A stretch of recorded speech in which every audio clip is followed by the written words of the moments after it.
Hello everyone, कैसे हैं आप सब। एक बार पुनः से कोचिंग क्लासेस पर स्वागत है। और सभी का डिमांड रहता है कि सर क्वेश्चन नहीं करा रहे। तो चलिए शुरू करते हैं बच्चों। पहला प्रश्न देखिए, सुपर फास्ट रिवीजन रहेगा, टाइम पास नहीं। कविता गांव की ऊषा कविता गांव की सुबह का गतिशील शब्द चित्र है, उदाहरण सहित समझाइए। मतलब जो ऊषा कविता है इसमें गांव की कैसे क्रियाविधि है, कैसे गतिविधि है, उसके बारे में समझते हैं।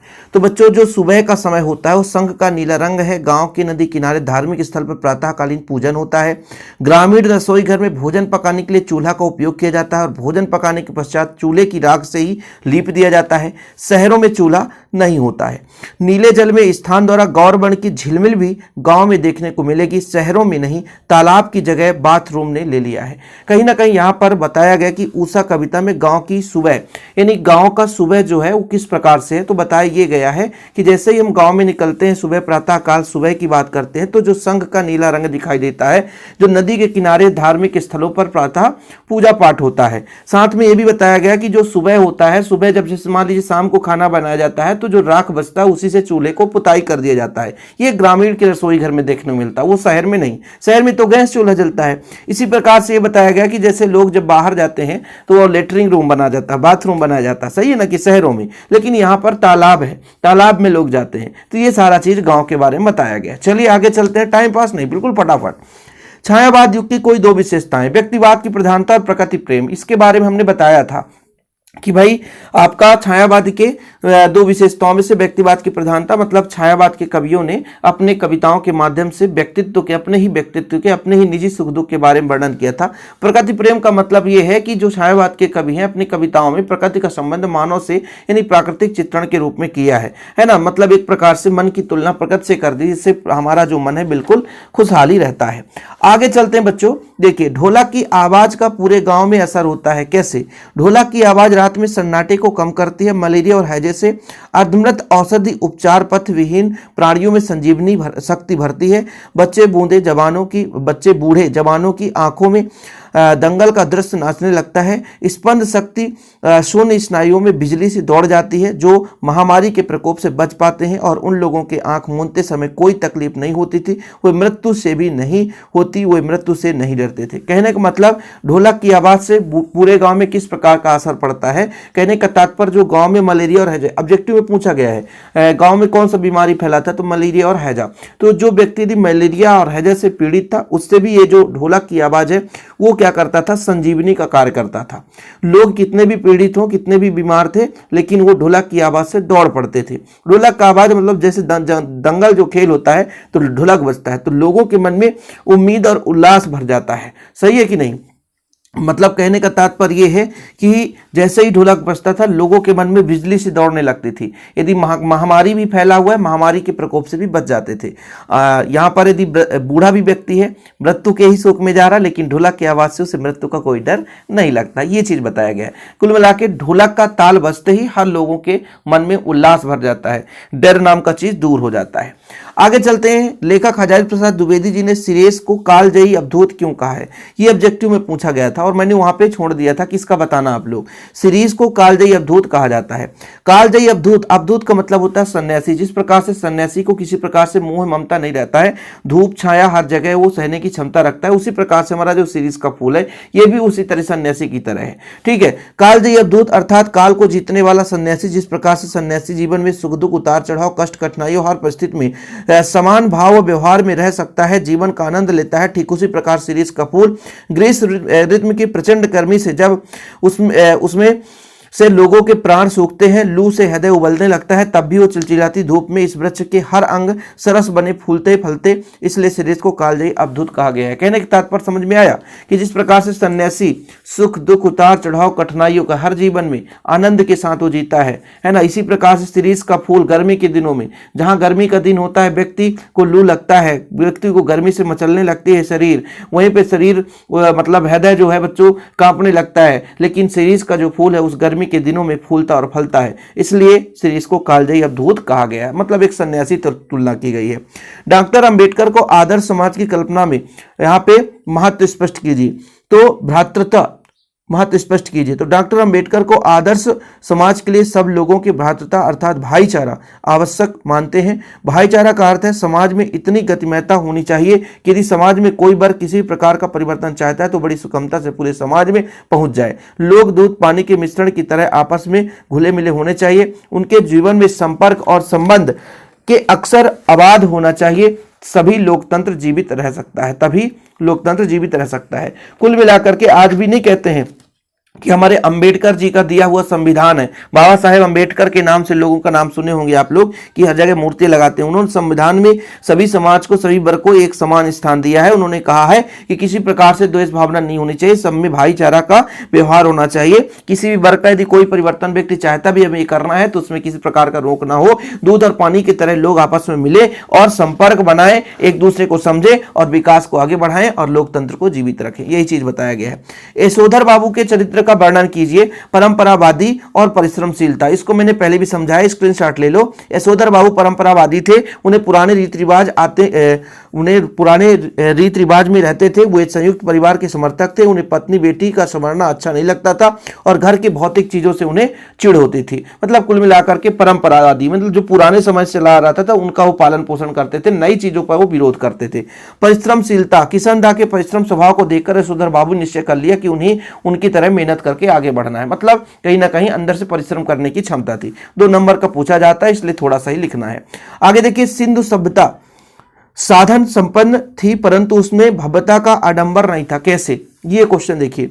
सिंधु सभ्यता साधन संपन्न थी लेकिन भव्यता का आडंबर नहीं था, क्योंकि इसकी खुदाई से जो प्रमाण सामने आए हैं वो जीवन की आवश्यकता के अनुरूप स्वास्थ्य वर्धक सड़कों, है ना, गलियों, घरों का निर्माण सुनियोजित नगर के रूप में है। यहाँ की जल व्यवस्था में कुंड व कुएं व्यवस्थित ढंग से गंदे पानी के मिलने से बचाने के लिए इष्ट की चौड़ी दीवारें, बंद नलियां, सब एक संपन्न नगर की तरह बनी हुई थी। जीवन व्यापार के लिए खेती के काम, औजार कामगारों और औजार वास्तुकला, बर्तनों, मोहरों, आभूषणों का चिपकारी, सब कुछ एक आवश्यक के अनुरूप में ना था, ना कि दिखावे के रूप में था। यहाँ तक कि नरेश का मुकुट भी सबसे छोटी आकृति का था, इससे छोटे आकार का था। यहाँ के समाज में एक रूपता इतने मकानों का आकार कमरों के समान संख्या में प्रमाणित होती है। जल निकासी के लिए सुनियोजित व्यवस्था स्वास्थ्य की दृष्टि से विशेष प्रभावित नहीं थी। यहाँ अन्न भंडार, बैलगाड़ियां आदि इस बात को प्रभावित करते हैं कि यहाँ सर्व साधन संपन्न थी लेकिन दिखावा आडंबर नहीं था।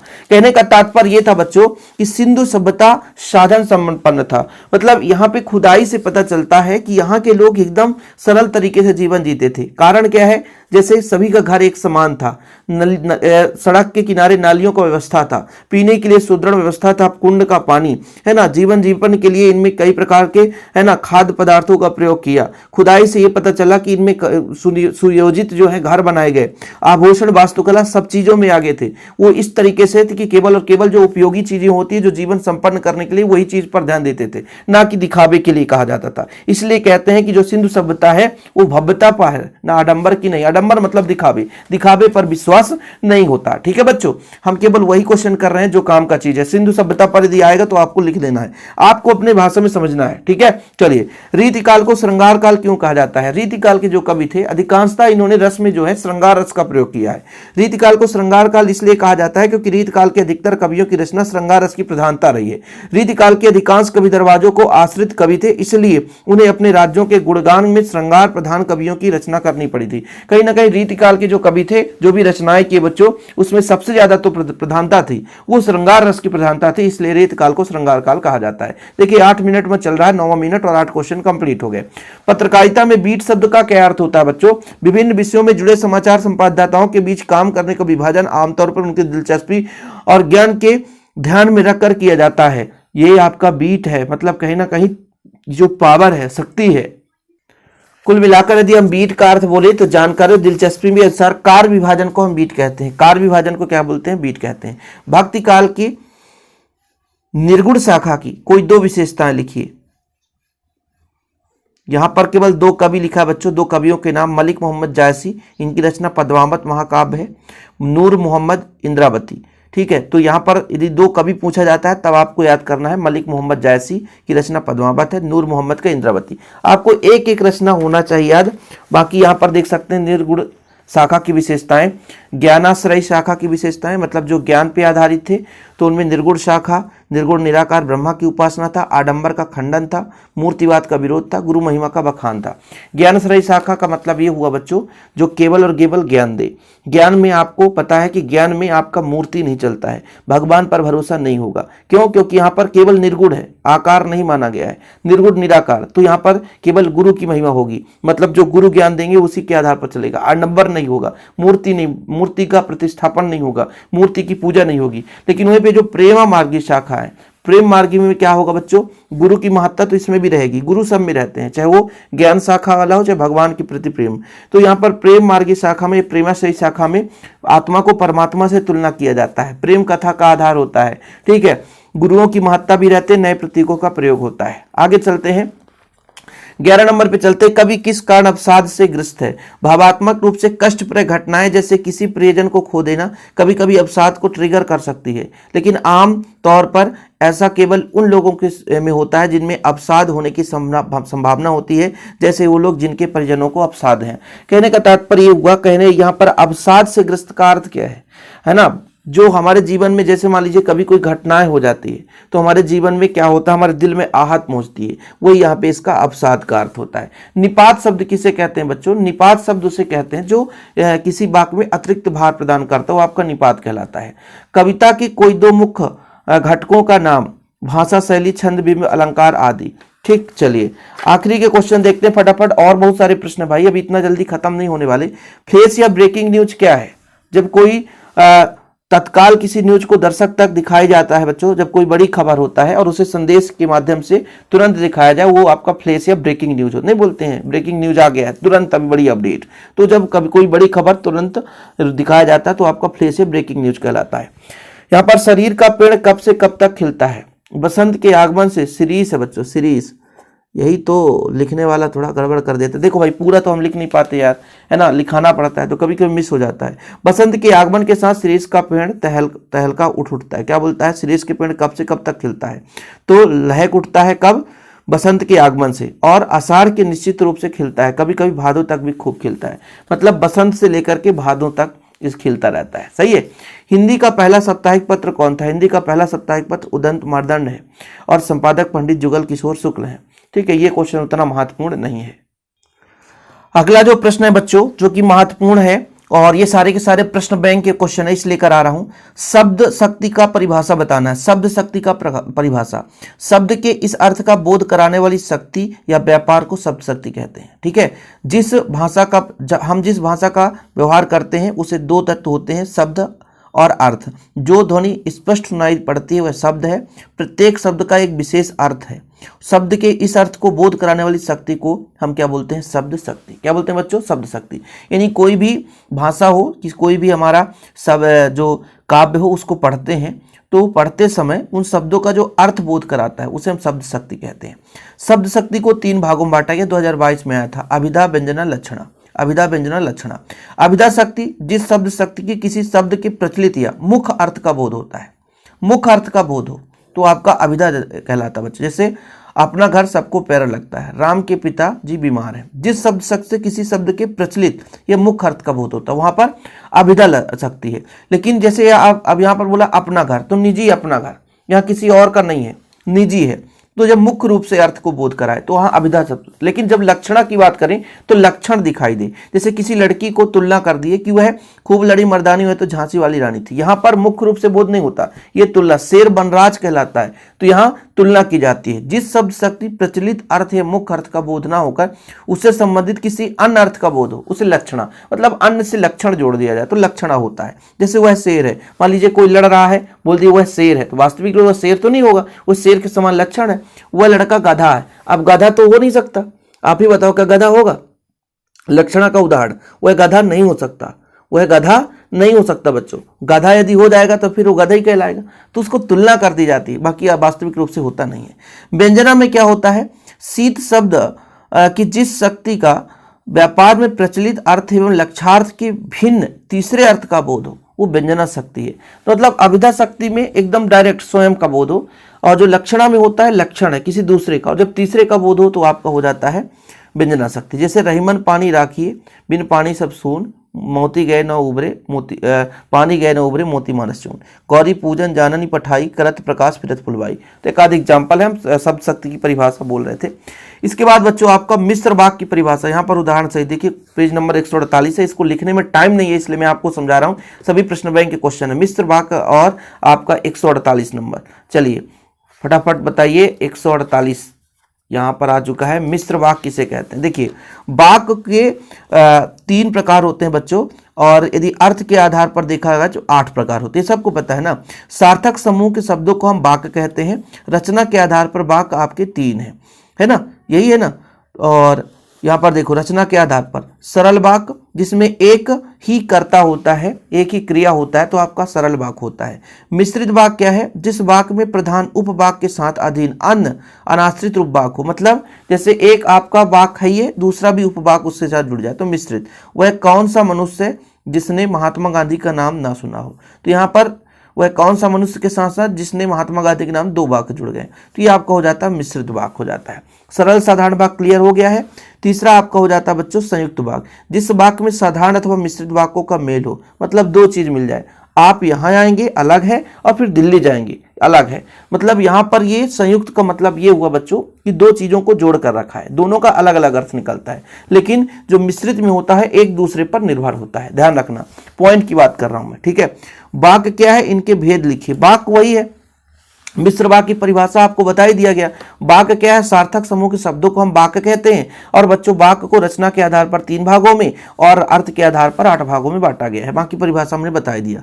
शब्द गुण क्या है बच्चों? इसके प्रकार को समझाइए। शब्द गुण, ठीक है, क्या? शब्द गुण। तो देखो शब्द गुण यहाँ पर है, रस का अनिवार्य तत्व गुण, जिस प्रकार से अग्नि का साथ उष्णा सदा रहती है, मतलब अग्नि से गर्मी मिलती है, उसी प्रकार रस के साथ गुण सदा बना रहता है ना। तो यहाँ पर एक प्रकार से शब्द गुण की परिभाषा है, जो काव्य रस तत्वों से नित्य धर्म है उसे गुण कहते हैं। और गुण 3 प्रकार का होता है बच्चों, माधुर्य, ओज और प्रसाद, ठीक है। कुल मिलाकर के कहने का मतलब जैसे अग्नि से उष्णता बनी रहती है, उसी प्रकार से काव्य में रस बनाने के लिए गुण बना रहता है, रस के साथ सीधे गुण शब्द छिपा रहता है ना। इसलिए कहा गया है जो काव्य तत्व रस का नित्य धर्म है, मतलब रस के साथ जो जुड़ा रहता है वही आपका गुण है। जैसे माधुर्य गुण, माधुर्य गुण मतलब चित्त को प्रभावित करे, मन को प्रभावित करे, है ना। किसी कारणवश किसी काव्य को देख करके हमारे अंदर शांति, है ना, और प्रेम का जो है, क्रोध, मतलब क्रोध तो नहीं बोल सकते, दया का भाव आ जाए तो वहां पर माधुर्य गुण होगा। काव्य के जिस गुण विशेष के कारण सहृदय का चित्र द्रवित हो जाए, मतलब दिल गदगद हो जाए, उसे हम माधुर्य गुण कहते हैं। क्या बोलते हैं बच्चों? माधुर्य गुण। जैसे मधुर मधुर में दीपक जले, युग युग प्रतिदिन प्रतिक्षण प्रतिपल प्रियतम का पथ आलोकित हो। मधुर दीप मेरे जले, मतलब मेरे दिल में मधुर दीप जल रहे हैं, तो यहाँ पर माधुर्य गुण हो जाएगा। जैसे श्रृंगार रस हो तो वहां पर आपको माधुर्य गुण होगा। लेकिन ओज गुण में बच्चों, ओज गुण मतलब वीरता का भाव आ जाए। बुंदेले हर बोलो के मुंह से हमने सुनी कहानी थी, खूब लड़ी मर्दानी में तो झांसी वाली रानी थी, मतलब जिस गुण के विशेष के कारण सहृदय में दीप प्रज्वलित हो जाए, मतलब तेज हुंकार भर जाए, वो आपका ओज गुण हो जाता है। मैंने आपको सिंपल, सिंहासन हिल उठे राजवंशों की भुक्ति तानी थी, बूढ़े भारत से आई फिर से नई जवानी थी, खूब लड़ी मर्दानी में तो झांसी वाली रानी थी। ये आपका वीर रस का उदाहरण है, एक प्रकार से वीर रस आता है। प्रसाद गुण में क्या होता है बच्चों? काव्य के जिस गुण विशेष के कारण सहृदय चित्त में व्याप्त हो जाता है, अर्थात सहृदय के चित्त में अर्थ पूरे का पूरा भाग रम जाता है, प्रसाद गुण कहा जाता है।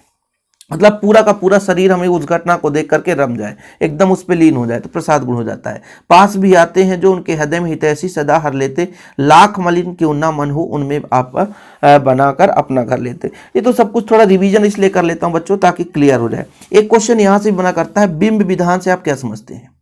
बिंब विधान का तात्पर्य होता है बच्चों रूप प्रदान करना, किसी काव्य को मूर्त रूप प्रदान करना ही बिंब विधान कहलाता है। कोई बात नहीं, आगे चलते हैं। शब्द शक्ति का क्या है? शब्द शक्ति के प्रकार फटाफट यहाँ पर रिवीजन कर रहे हैं ताकि कोई दिक्कत ना हो। शब्द शक्ति आपका हो ही गया, कोई दिक्कत ही नहीं। शब्द शक्ति की परिभाषा प्रकार हमने समझाई दिया, ये शब्द शक्ति का था। भक्तिन के आ जाने से महादेवी वर्मा अधिक देहाती कैसे हो गई थी? इसका क्वेश्चन मैं ऑलरेडी करा चुका हूँ कि भक्तिन के आ जाने से, भक्तिन को क्या था बच्चों?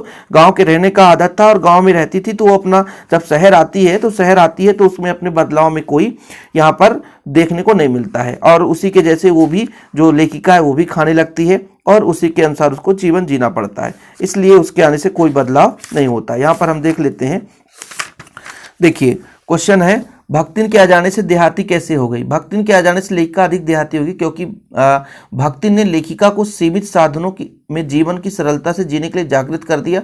उसके तहत लेखिका को रात में मकई दलिया, सवेरे मट्ठों का सौंधा लगाने लगा, बाजरे के तिल लगे हुए पुए हुए, ज्वार में भुट्टे, हरे दानों का स्वादिष्ट खिचड़ी, सफ़ेद महुए की लपसी का आनंद लेने लगी। कहीं ना कहीं जो भक्तिन करती थी, इसमें शॉर्टकट ही है, मैं तो और ज़्यादा डिटेल में बताया कि भाई भक्तिन जो है गांव की रहने वाली थी, जब शहर आती है तो अपने स्वभाव को नहीं छोड़ती, बल्कि अपने ही स्वभाव में वो दूसरे को रंगना चाहती है। तो वहाँ पर जो भक्तिन है उसी के रहन सहन में जो है लेखिका जो महादेवी वर्मा है उसी के जीवन में जीने लगती है। और जो रात में मकई दलिया खाना खाती थी वो भी मतलब भक्तिन की जो स्वामी है अर्थात महादेवी वो भी खाने लगती है। विभिन्न प्रकार की जो शुगर है उससे वो मुक्त हो जाती है। ठीक है, इंटरनेट पत्रकारिता को लोकप्रिय होने का कारण क्या है? इंटरनेट पत्रकारिता को लोकप्रिय होने का सबसे बड़ा कारण ये है बच्चों कि तत्काल न्यूज पहुंचना। इंटरनेट पत्रकारिता का लोकप्रिय होने का कारण है सबसे पहले तुरंत आपका क्या है ये पहुंच जाता है। देखिए, इंटरनेट पत्रकारिता मुद्रण, रेडियो तथा टीवी तीनों गुणों के संपन्न है। यह सबसे अधिक तेज और ताजा पत्रकारिता, सबसे जल्दी बताया ना। इंटरनेट पत्रकारिता 24 घंटे में नहीं बल्कि 2 घंटे बाद अपडेट हो जाता है, इसलिए ये श्रेष्ठ है, कोई दिक्कत ही नहीं है। संपादकीय लेखन से क्या तात्पर्य है बच्चों? संपादकीय लेखन से क्या तात्पर्य है? ठीक है, यहां पर आप देखिए संपादकीय लेखन से क्या तात्पर्य है? किसी समाचार पत्र की रीत नीति के अनुसार किसी सामयिक घटना पर टिप्पणी करता हुआ लेख लिखना संपादकीय लेखन कहलाता है। ठीक है, किसी समाचार पत्र को रीत नीति के अनुसार मतलब जो हमारा संविधान कहता है उसके दायरे के अंतर्गत उस घटना को टिप्पणी करना, लेख लिखना ही संपादकीय लेखन कहलाता है। ठीक, शॉर्टकट में आप पढ़ो। समाचार लेखन के किन 6 प्रकारों का उपयोग है लिखिए। इसको बहुत सारे बच्चों ने कहा कि 5 प्रकार होते हैं, जबकि 6 प्रकार, मैं कई बार कह रहा हूं समाचार लेखन के 6 प्रकार हैं बच्चों, 6 प्रकार हैं, इसे आपको पढ़ना ही पड़ेगा। समाचार लेखन के 6 प्रकार। ठीक, इसके बाद अगला देखिए, लुट्टन पहलवान ने ढोल को अपना गुरु क्यों कहा? इसका आंसर देखिएगा यहां पर देखो, लुट्टन पहलवान ने ऐसा क्यों कहा कि मेरा कोई पहलवान नहीं है, यही मेरा ढोल जो है गुरु है। वैसे भी जब ढोल बजता है तो शरीर में अंदर रोम रोम खड़ा हो जाता है, सही है कि नहीं। लुट्टन पहलवान ने किसी गुरु से कुश्ती की परंपरागत शिक्षा प्राप्त नहीं की थी। वह बचपन से ही गाय का दूध पीकर कसरत करता था। उसकी भुजाएं मसल और सुडौल हो गई, शरीर पहलवानों की भांति दिखने लगा, लोग उससे डरने लगे, अतः वह स्वयं को पहलवान समझने लगा। किंतु ढोल की आवाज, उसकी थाप लुट्टन के अंदर शक्ति और संचार करते थे, अतः वह स्वयं ढोल को ढोलक के ध्वनियों के आधार पर अपनी कुश्ती के दांव पेच को निर्धारित कर पहलवानी करता था। ढोलक की प्रेरित शक्ति, उसके थाप में निर्देशकों का पालन करने के कारण वह ढोलक को ही गुरु मानता था। पहलवानी से पूर्व व पश्चात उसे प्रणाम करता था, इसलिए उसने कहा मेरा कोई गुरु पहलवान नहीं है बल्कि यही ढोल है। ठीक है, कहने का तात्पर्य यह है कि बचपन से ही मजबूत था, गाय का दूध पीता था, सुडौल था, शक्तिशाली था। वो अपने आप को क्या मानता था? पहलवान। वो किसी और को गुरु नहीं मानता था, बल्कि जो ढोलक थी, ढोलक के थाप को सुन करके उसके अंदर शक्ति संचार होता था, शक्ति जागृत होता था, वो खुद अंदर से धक धक करता था और ढोलक को गुरु मानता था। तो आप लोग वैसे भी आसानी से कर लोगे, कोई दिक्कत ही नहीं भाई कि किस प्रकार से ढोलक को गुरु मानता था, है ना, कोई दिक्कत तो नहीं बच्चों। आगे देखिए, राजा के द्वारा कुश्ती लड़ने की आज्ञा मिलते ही दर्शक क्या करने लगे थे? बताओ जरा, क्या करने लगे थे? यहां पर आप देखिए प्रश्न, राजा के द्वारा कुश्ती लड़ने की आज्ञा मिलते ही बाजे बजने लगे, दर्शकों में उत्तेजना फैल गई, कोलाहल बढ़ गया, मेले के दुकानदार दुकान बंद करके दौड़े, चांद सिंह की जोड़ी चांद कुश्ती हो रही थी। ठीक है, ये आपका आंसर है। ठीक, यहां पर जेब भरी होने और मन खाली होने पर मन की क्या दशा होती है? बताओ, जेब भरी होने और मन के खाली होने पर मन की क्या दशा होती है? एक क्वेश्चन थोड़ा सा मैंने करा चुका है कि इससे आशय है कि मन में किसी निश्चित वस्तु को खरीदने की इच्छा ना होना, है ना, या वस्तु को आवश्यकता ना होना। मन खाली, देखो खाली मन और भरी जेब से क्या आशय है? खाली मन है, जेब पैसे हैं लेकिन हमें खरीदना नहीं है, आवश्यकता नहीं है। परंतु जब जेबें भरी हो और व्यक्ति आकर्षण के वशीभूत होकर वस्तुएं खरीदता है तो ये बाजारवाद को बढ़ावा मिलता है।